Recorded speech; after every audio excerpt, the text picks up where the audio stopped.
Assalamualaikum, Ustaz Cahyo. Waalaikumsalam warahmatullahi wabarakatuh. Alhamdulillah, ini backgroundnya luar biasa. Ini ruangan kelas atau ruangan mana, Ustaz Cahyo ini? Iya, ini di kelas karena masuk pandemi, muridnya tidak ada. Oh, Masya Allah. Nggih. Sehat, Ustaz Cahyo, nggih? Alhamdulillah. Alhamdulillah. Ustaz Cahyo, di momen Rojab ini kita ingin bincang-bincang, ingin mungkin menimba ilmu dari panjenengan terkait dengan masalah ekonomi, Ustaz. Karena apa? Ini di saat sekarang ini, di masa mungkin di era kapitalis diterapkan, kemudian di saat kemudian pandemi melanda. Nah, ini kemiskinan semakin lama semakin merosot, kemiskinan semakin lama semakin turun, kesejahteraan tidak menuju peningkatan tetapi semakin turun. Bahkan baru-baru ini harga minyak goreng aja sudah naik luar biasa. Sehingga imbasnya apa? Kalau harga minyak goreng naik, berarti harga gorengan juga naik, Ustaz Cahyo ya?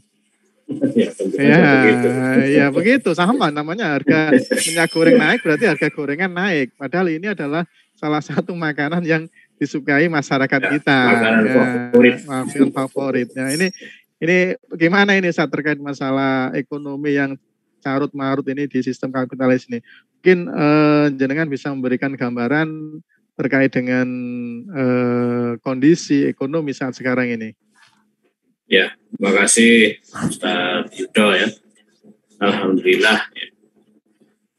Pada hari ini kita bisa bertemu, berdiskusi ya di momentum Rojab ini ya. Terkait dengan kondisi ekonomi kita saat ini memang dalam kondisi yang sulit ya. Nah, kenapa? Itu tidak lain adalah karena diterapkannya sistem yang tidak benar. Ya. Memang banyak pendukung sistem ekonomi kapitalis itu yang mengagung-agungkan, ya, istilahnya apa, mengeluh-elukan. Katanya adalah sistem yang paling hebat, paling baik, dan sebagainya. Nah, padahal sebenarnya tidak seperti itu. Walaupun kalau dibandingkan dengan sistem ekonomi sosialis atau komunis, mungkin ya memang sistem ini bisa bertahan.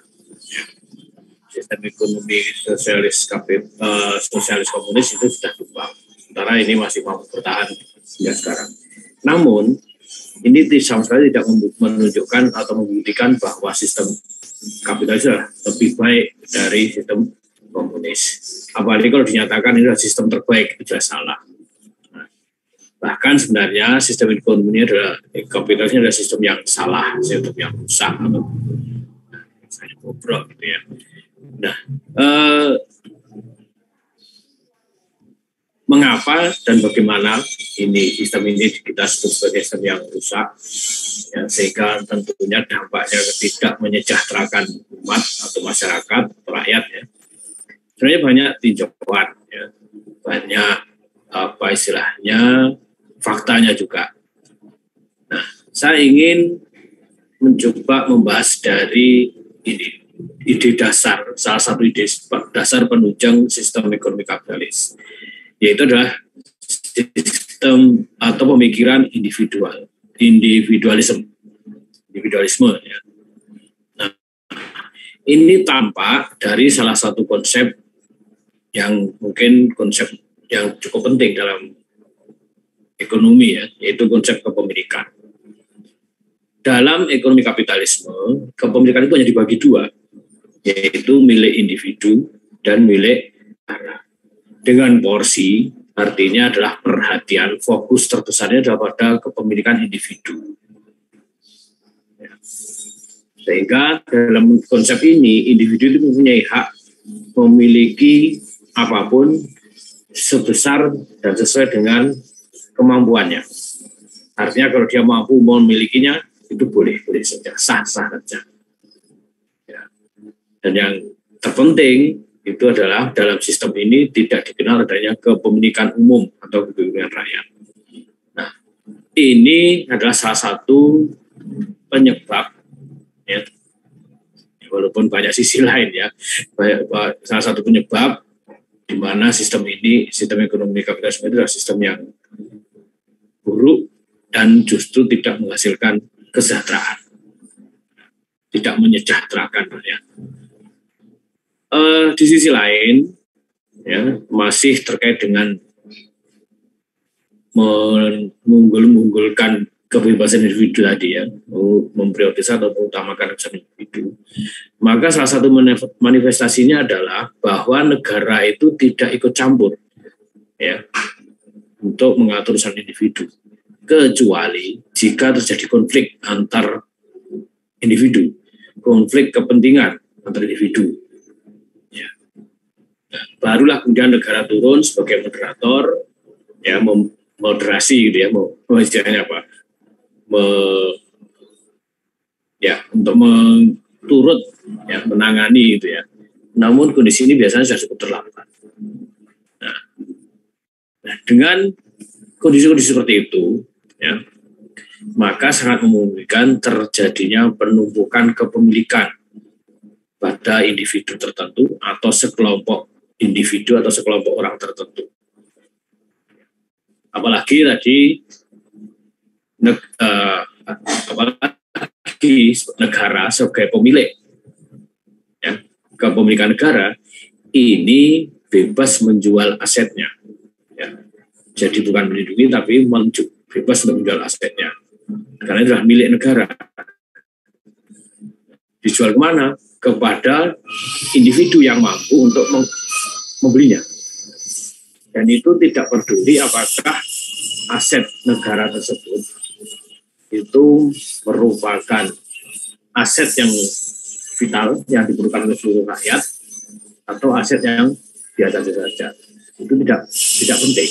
Yang penting negara punya hak untuk menjualnya. Nah, akibatnya apa? Ya, ini adalah tadi tidak ada dampak dari tidak diberikan bersama, sehingga yang mestinya itu adalah hak rakyat itu bisa dijual oleh negara. Akhirnya negara ini tidak mempunyai aset atau aset negara menjadi sangat kecil. Ya. Dengan demikian rakyat ini akan semakin, ya, timpang. Ya. Kekayaannya itu semakin timpang. Yang kaya semakin kaya, sementara yang miskin semakin miskin. Yang kaya punya kemampuan untuk melipat gandakan kekayaannya, kemudian bisa membeli apapun yang dia inginkan. Sementara rakyat miskin, ya, itu semakin sulit aku. Selain dia tidak punya kemampuan, selain aset yang mestinya adalah milik umum ini juga sudah dikuasai oleh sekelompok individu, yaitu dikuasai oleh para pemodal, orang kaya. Nah, sebagai contohnya, ya, kalau kita lihat di negeri kita ini distribusi kekayaan itu sungguh luar biasa. 90% rakyat Indonesia itu hanya menguasai 25% kekayaan. Ya, ini ada cara ngitungnya, ya, di kekayaan di Indonesia itu dihitung semua. 90% menguasai 20%, Ustaz. Iya, betul. Jadi yang 75% itu dikuasai hanya segelintir orang, 10%, maaf. 10%. Jadi 10% orang kaya menguasai 75%. Ya, sementara yang 90% rakyat seluruhnya yang lainnya itu hanya menguasai 25% saja. Nah, ini kan suatu ketimpangan yang luar biasa. Nah, dampak lainnya adalah ketika aset negara artinya milik negara itu, ya, banyak dibeli oleh para kapital, para orang yang memiliki modal besar, ya, maka aset untuk mendukung APBN itu semakin kecil, makin lama makin berkurang, ya. Sehingga otomatis sumber dana atau pemasukan APBN itu sangat berkurang. Nah, ketika pendukung APBN ini kurang, Maka sistem ekonomi kapitalis ini memberi alternatif, yaitu dengan mengambil pajak, memungut pajak dari rakyat. Nah, padahal kita tahu tadi 90% rakyat itu sudah hanya memiliki 25% saja, itu diambil pajaknya. Ya, semakin susah ya. Nah, dengan cara seperti ini, maka jelaslah bahwa ketimpangan-ketimpangan yang terjadi, kesulitan-kesulitan yang terjadi, itu bisa dikatakan karena sistemnya tadi yang salah. Ini kita baru membahas tentang kepemilikan dan dampaknya ya. Kita belum membahas misalkan tentang utility atau kegunaan suatu barang. Kemudian bagaimana menentukan barang itu berguna atau tidak. Nah, ini semua atau termasuk bagaimana cara memenuhi kebutuhan seseorang. Nah, ini semua kalau kita bahas ya cukup panjang ya. Termasuk katakanlah ada Nah, ini tapi terkait dengan kemiskinan tadi ya. Nah, kalau data dari BPS dan pusat statistik ya, itu kemiskinan Indonesia memang berapa nih? 9,71% saat ini ya. 26,50 juta rakyat Indonesia.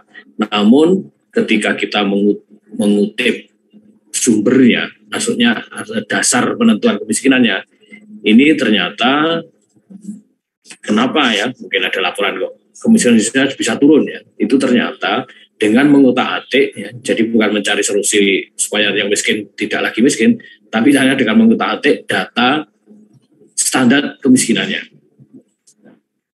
BPS menetapkan standar kemiskinan kita itu adalah jika seorang berpenghasilan, satu kepala keluarga itu berpenghasilan 454.652 per bulan, itu terkategori miskin.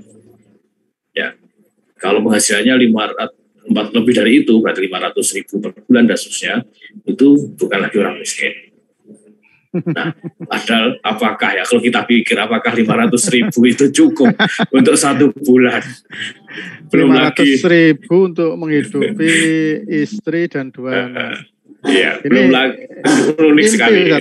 Sangat rumit sekali. Apalagi minyak goreng naik ini ya. Harga minyak goreng naik. Ya. Nah, kemudian ini kalau kita mengintip ya Bank Dunia itu ternyata adalah 798.200 rupiah per bulan. Ya, mereka pakai dolar, kalau kita kurskan itu seperti itu. Berarti hampir separuhnya ya, kira-kira berapa ini, 60% lah. Jadi supaya tidak kelihatan miskin, maka data statistiknya standar kemiskinannya diturunkan. Padahal Bank Dunia sendiri 748.000 per bulan itu kan untuk kondisi sekarang juga belum bisa bertahan hidup ya. Artinya ya kondisi yang ada sekarang ini memang sulit ya. Karena ya seperti tadi ada hal-hal di mana pemilihan awalnya tidak benar. Nah, untuk menutupinya banyak cara, diantaranya adalah dengan menurunkan standar kemiskinan. Bahkan kalau kita teliti lebih jauh pun, standar dari angka 454.000 per bulan itu ngitungnya dari mana, itu juga suatu permasalahan tersendiri. Berarti bukan penghasilannya yang ditingkatkan, tetapi standarnya yang diturunkan. Begitu Jan berarti ya? Iya, kurang lebih seperti itu. Jadi kalau saya bisa mengambil dari yang disampaikan Ustaz Cahya tadi bahwa 10% orang kaya itu menguasai 75% kekayaan negeri ini. Sedangkan 90% sisanya hanya kebagian 25% kekayaan negeri ini. Jadi kalau jadi berarti tidak salah kalau kemudian ada sebuah lagu mengatakan yang kaya semakin kaya, yang miskin semakin miskin. Betul. Gitu, ya. Iya, betul sekali. Nah, berarti memang dalam sistem kapitalisme ini memberikan dampak yang kaya semakin kaya, yang miskin semakin miskin. Nah, berarti ini berarti butuh solusi, butuh solusi. Bagaimana ini yang ada pemerataan kekayaan, ada pemerataan kesejahteraan sehingga semuanya bisa merasakan kesejahteraan ini. Tidak kemudian tadi yang kaya semakin kaya, yang miskin semakin miskin. Mungkin ada enggak saat ini solusi untuk memberikan ke arah sana ini? Ya, baik ya. Jadi untuk solusi memang banyak alternatif ya. Tadi saya contohkan aja paling tidak ada selain kapitalisme itu ada ekonomi komunis, sosialis komunis. Ya. Atau mungkin ada alternatif lain ya. Tetapi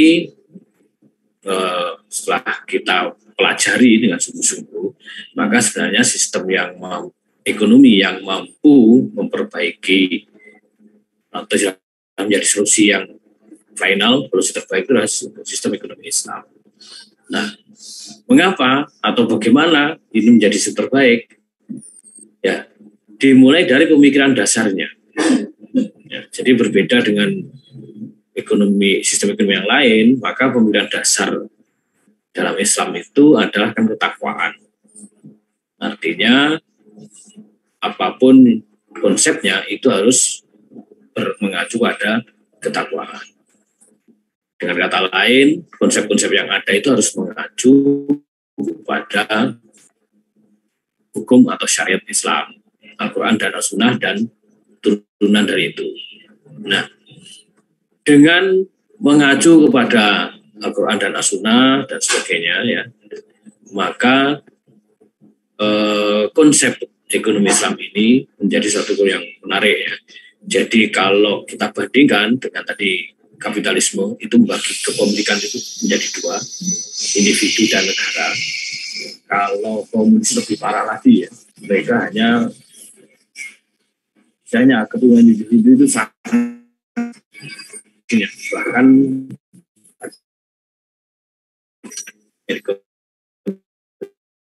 di sini menghilangkan keturunan individu. Nah, tapi kita tidak bahas yang sosialis ya. Nah, di Islam itu ditambah ada lagi satu, yaitu yang dimana dengan kepemilikan umat atau kepemilikan rakyat.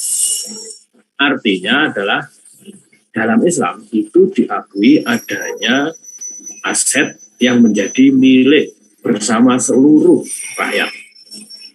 Dan aset ini tidak boleh dikuasai oleh seseorang pun atau seorang individu. Bahkan negara ini hanya punya hak mengelola saja, bukan memiliki, tapi mengelola. Nah, sedangkan hasil dari pengelolaannya itu nanti dikembalikan untuk kesejahteraan rakyat atau kesejahteraan umum. Ya. Nah, inilah membedakan sistem ekonomi Islam dengan lainnya. Ya. Nah, atas dasar pembagian ini, ya, jadi kita mengacunya ke konsep pembagian ini. Nah, maka yang tadi ketimpangan distribusi tadi, ya, itu diminimalisir, ya, diminimkan. Tidak ada lagi monopoli aset, khususnya aset yang milik bersama.